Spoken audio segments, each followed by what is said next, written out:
Sandra. Welcome to another episode of Asexualise, my asexual life. If you're not already subscribed, hit that big subscribe button now, because this is a place to be for education about asexuality. And don't forget to basically hit the big bell button so you get notified of every time I post a new video. Yes, there'll be a little bell icon below. And as always, if you like this video, please give it a thumbs up, because it really helps it to get up in the search engine rankings. Well, I'm really pleased to say that I've got an asexualized success story. Hi Michael, lovely to see you, thanks for tuning in, fantastic to have you along. Now, I can't reveal, obviously, specific people details because that wouldn't be fair. But I do want to share the fact that someone was sharing a success story in my asexualized dating group. So if you didn't know, I run 5 groups on Facebook, 3 of which are dating groups. One is the asexualized dating, which is no sex ever dating for asexuals. Basically, it's for asexuals that never want sex. Then I also run the grey asexual and demisexual dating group, which those are people that fall under the grey asexual spectrum of the asexual spectrum itself, and obviously the demisexuals as well, which comes under grey asexuality. So those may want sex under limited, rare or specific circumstances, or in the case of demisexuals, when they've formed a very strong emotional bond with someone first. So yeah, in other words, the greys and the demis, there is a possibility that quite a few of them may want sex at some point for one reason or another.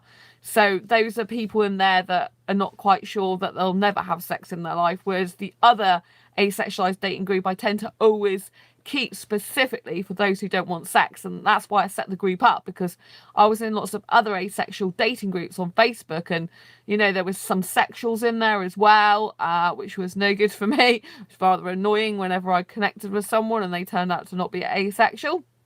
And you know, there was a lot of people that might want to have sex there, and I just got fed up of trawling through people. I didn't know who was what. And I understand that it's great to have broad spectrum groups as well. I don't not think it's good to do that as well. But I was like, where are all the people that don't want actual sex ever? Do you know what I mean? Where are they? And so that's why I'm very rigid about that group. People have to answer questions, and if I think that they're going to want sex at some point, then I'll refer them to my other group, because I just think that's fairer for the people in it. Otherwise, you know, everyone's not on the same page. And I think as an asexual, it's very difficult to get a sex-free relationship, even in the asexual community sometimes. So I think it's really good if we've got that. And I also run, I took over the UK Asexuality support group, and I made that into a dating group as well. So it's Asexuality UK dating and Asexuality UK support group. It's a mixture in there, which is a bit odd to have a mixed group like that, partly for support and partly for dating. But it just used to be as far as I know, it used to be a support group before, although people thought it was dating as well. So I just officially made it dating too, because I thought there's a lack of dating groups specifically for people in the UK. And there is someone who runs a dating group in the UK, but he's not particularly pleasant sometimes to people. And yeah, I haven't been in that group for a long time. So I decided to take it over, and I run it with my BFF. I run the asexualized no dating one. I also run asexual friends for people who just want friends, and I've got a very small group for people who are business minded, an ace business group. So that's my 5 groups. Well, today someone posted in my asexualized dating no sex dating group a success story. They said, I can't give obviously specific details because it wouldn't be fair, but they wanted to share with us that they met their love interest in there. They met the person for them in the group, and they're still together and they're going strong. And that person said that they support each other and they have lots of shared interests and things in common, and that she is going to be moving to his country and starting a new life there. So that's, amazing. And she said it was in the group that they met, and I do know because I remember adding the guy quite a long time ago. So I'm like, oh, that's really, really amazing, and I'm so pleased for them. So that's really, really good, and it's very interesting that the woman's moving, or the female's moving over to be with the guy in his country as well. And but they're happy because they want to start a new life anyway, so that works out really well for them. But I just thought it was incredible, and I wanted to share that with you. I haven't given any personal details out, as you can see, because that's not fair on them. I won't do that. You know, if they wanted to publicly announce it, that's up to them. But you know, this is in my private group, so I can't say anything more than that. But that's general details that obviously doesn't give anything away, other than to say it's really, really lovely that they shared that, you know. Really, really nice. I love to hear success stories, especially when it happens in my own group, because it makes it all worthwhile, you know, doing my groups. It's a lot. It is a lot of work to run all that many groups, you know. 5 groups, 5 asexual groups is a lot. I got an admin helping me with 3 of them, but 2 of the others I just run on my own. But I still do the majority of the work in them. And it is, you know, like, I have to go through a lot of them and see if I think they're suitable to go in the group or not. I have to message them back and forth sometimes if I think they're better suited to a different group. And it's a lot of work, but I want asexuals to find love without sex. I want us to be happy. You know, I want people who want relationships to form them. I want people who have lack of friends to find friends in my friends group and to be happy together. I want, you know, people to know that they're not alone. That's why I do these live streams as well, because, you know, I've got into the habit of doing them. I think it's amazing how every live stream is different, you know. It's like, how does this happen that just something new comes up every single day for me to share with you guys? Because to be quite honest, it's like having your own reality TV show, is it not? But basically it's like a vlog, but it's constant vlog, like every single day, even when I'm sick. It's pretty amazing. Even I'm amazed that I'm still doing this. This is my 4th month of non-stop live streaming now, and I just think it's really good for asexuals, because it shows you all different parts of my life. It shows how diverse the asexual community is. It shows all the different topics to talk about, and you know, I just love talking about stuff. I'm constantly living and breathing asexuality, you know. So with me constantly living and breathing asexuality, it's kind of like I've always got something to talk about, because I'm always studying what I'm talking about. I'm always reading other people's forums and posts, and I'm in the community, like pretty much almost living and sleeping in it all the time, if you know what I mean. So it's really good if I can help someone out there. And another thing that really, really was successful to me is someone who, you know, in a private message today thanked me. They said, I just wanted to say a huge thank you to you for all you do in the ace community. And I just, you know, was so touched by that. To me, that's my own little success story there. Someone appreciating the work I do and recognising that and thanking me. That, to me, is success, you know.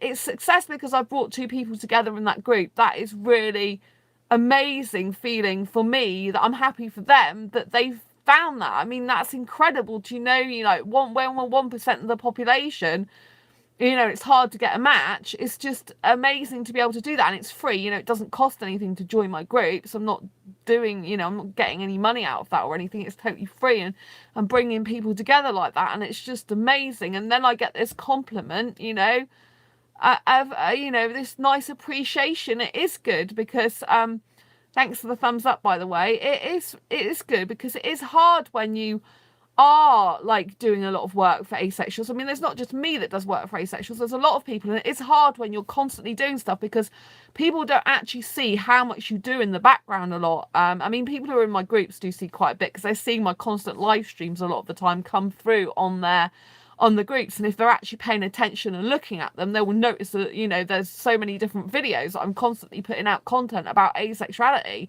you know, to get it recognized and, you know, get it out there all the time. So it's really nice to just be excuse me, it's really nice just to be appreciated. Just a little message like that just made my day, you know. And I had a third thing happen where I had this guy connect with me on Facebook, friend request me, who had an asexual flag on his profile, And he messaged me, and he's found me through doing research, which he said it's not difficult to find you because anyone can find you. I'm like, yeah, I know. And he actually saw my videos on this channel. So I don't know if he's watching tonight. But yeah, and he came through and he said he was looking for asexual friends and he connected with me. And it's really hard because he is foreign and he is asexual, and I'm like, he's very good looking actually, but he's not my usual type. But I mean, he's got these beautiful blue eyes. I'm like, whoa, they're so stunning. I didn't tell him. I told him his eyes. I told him he's very photogenic. I was quite diplomatic this time. You know what I'm like. I just tell people if I think they're really good looking. I was quite diplomatic for me. I said, oh, you've got very photogenic eyes. But I did say, you know, they're bright blue. I think I might have said they're nice blue colour or something. But I didn't, you know, I didn't say you're very aesthetically attractive to him. I didn't say that. If he's watching this video, he'll already know that now. But I didn't say that. I asked him where he falls on the spectrum. He said heteromantic.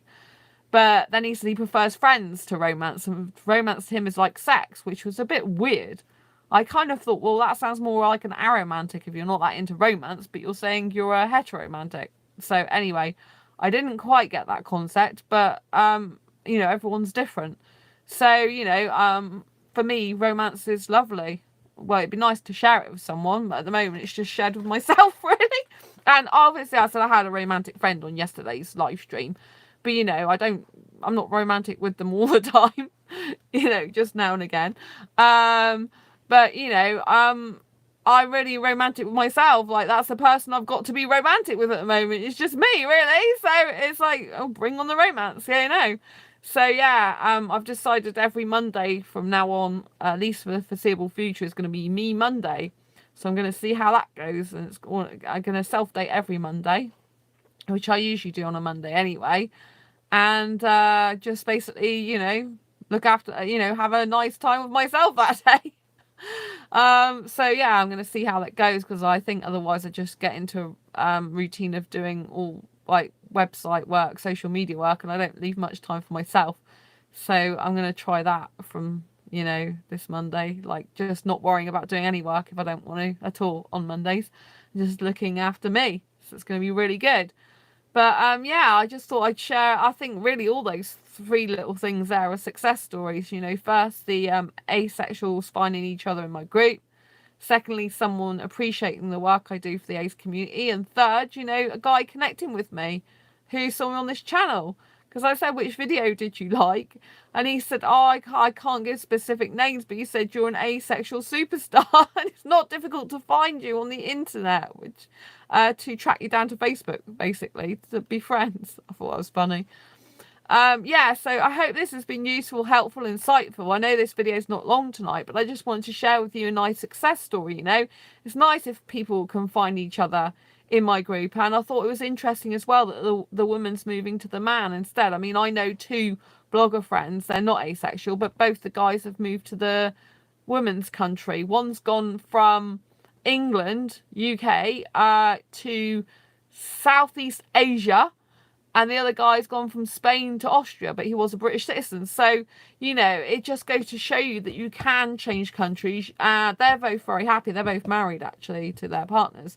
But it just shows you how you can go to another country and still be happy, and you can change cultures and things and still be happy, and you can find the love of your life. But usually they're right round half the way around the world. With the fact I like foreign guys, it's a bit difficult, isn't it? Because, you know, theoretically I'll be better like in another country from that point of view, but I actually, you know, I like Indian guys, but the culture is not what is actually not suitable for me, because I'm not a stay-at-home type, housewife and cook and cleaner. I hate that. I don't want marriage, I don't want kids, obviously I don't want the sex, so I'm kind of like not really suited to that. But you know, but so it's kind of like weird. I can't move to a country whose culture I don't actually get on with, because I'm an individualist. So I'm looking for, like, hopefully an Indian guy will move to me, or a foreign suitable guy. Anyway, I'm just going to stay loved up with myself and romanced with myself for now. Anyway, so it's much better. thank you very much for joining me. Thanks for the thumbs up. If anyone else is watching this and wants to give a thumbs up as well, that would be fantastic. If you haven't already subscribed, please hit the subscribe button and hit that bell icon to get notified of every time I post a new video. It's lovely to see you tonight. Thanks, Michael, for tuning in as well. I really appreciate you coming in. You're here nearly every single night without fail almost, and I really appreciate you taking the time out of your day to come on this live stream with me. It really makes them worthwhile. It's nice to have an audience, whether it's one or more people, and it's nice just to share my day, really. So thanks very much for listening, and I will see you soon on the next video or live stream. Take care. Bye. Nice.